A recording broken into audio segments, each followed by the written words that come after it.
ஒரு காலத்தில் ஒரு அழகான காட்டில் குட்டிமான் வாழ்ந்தான். அந்த நாட்கள் வெயில் அதிகமாக இருந்தது. மரங்களும் பூமியும் வாடியிருந்தன. குட்டிமான் மிகவும் சோகமாக இருந்தான். ஏன் எல்லா மரங்களும் வாடுகின்றன? என் நண்பர்கள் எல்லோரும் தூக்கமாக இருக்கிறார்கள். அப்போது வானத்திலிருந்து ஒரு மென்மையான குரல் கேட்டது. ஹலோ குட்டிமானே, நான் மேகம். உனக்கு மழை வேண்டுமா? குட்டிமான் ஆச்சரியமடைந்தான். நீயா?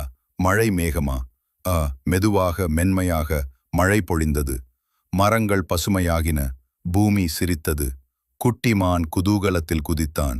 நன்றி நண்பா, நீ அன்றி இங்கே எல்லாம் வாடிப்போயிருக்கும். பறவைகள் பாடின, பூச்சிகள் பறந்தன, மரங்கள் நிழல் தந்தன. எல்லோரும் மகிழ்ச்சியில் இருந்தனர்.